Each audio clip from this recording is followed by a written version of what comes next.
Hi, I hope you are great and you are ready for another GameDev Experience.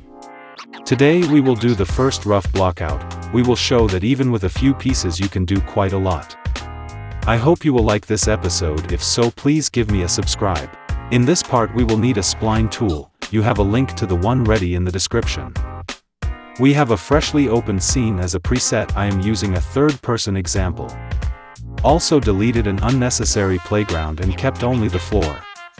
Here we have nicely prepared models that we made last time. It seems small, but believe me, it will be enough. We have a tower, a stone, a path, a piece of terrain. First we pull out the spline tool. We set the offset to 3, otherwise the models would be generated in a row with a large spacing. In the column, meshes, in the line fence meshes we click on plus and normally drag our path from the content browser to an empty field. And now we can just click on a point and drag. If you pull a spline and want to take the whole path and maybe you want to move it all, just click the mouse elsewhere. The spline tool will deselect it, and then when you click on the path, you can move it all and you don't have to move individual points.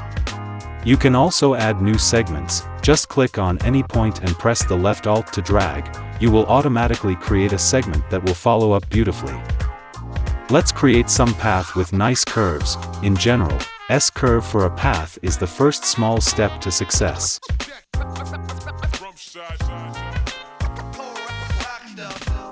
We will definitely do the path a little uphill to get another element of dynamics there.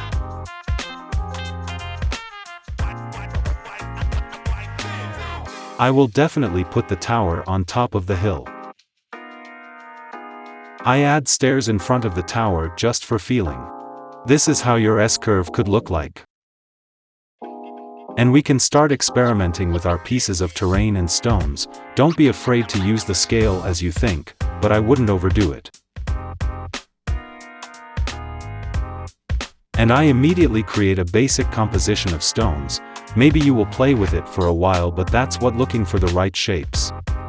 You can definitely use some reference for composition, but I'm more experimenting and trying what I like at the moment.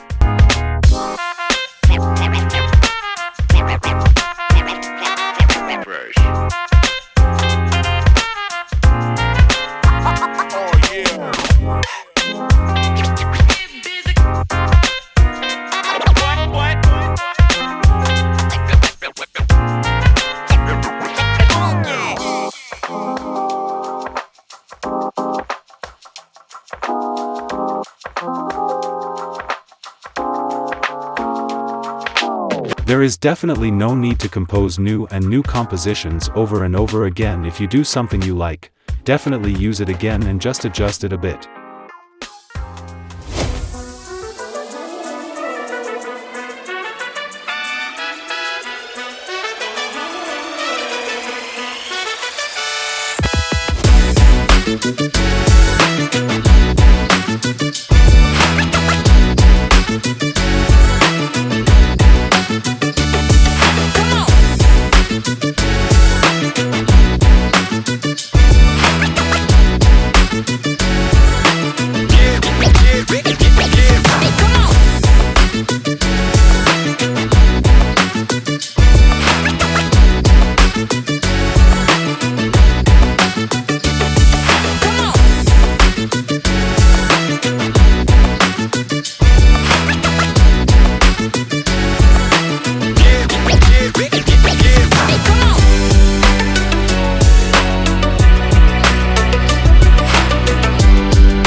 It's definitely a good idea to set aside all the compositions you like.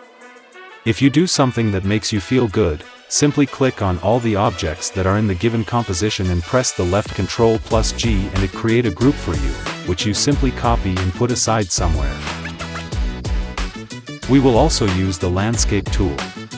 In the upper right corner of the drop-down list where you have select mode, select landscape. Click on manage and select new. The default landscape size is too large for this case. Select 15 by 15 in the selection size drop-down list, that will be enough. And now we can start sculpting the landscape. For a start, the classic sculpt and smooth will suffice.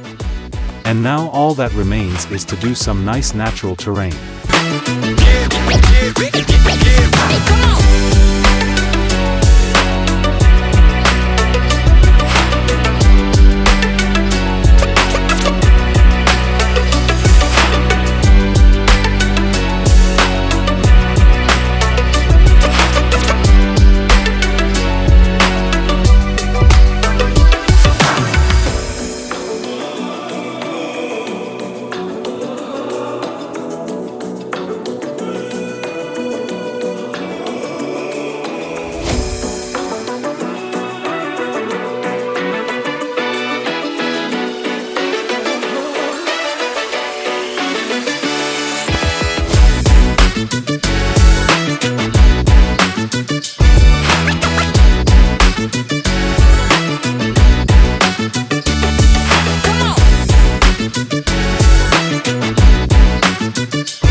We'll add some final touch and it's done. I think this is absolutely perfect for a start. If you want to do more compositions and try what you can think of, be sure to do it. I also did one more. And what awaits us next? We will do another iteration on the way. We will model it and make basic textures for it. And when there is time we will make basic stylized grass. I hope you liked the video. If so, please give me a subscribe and write me in the comments. Thanks for watching and see you next time.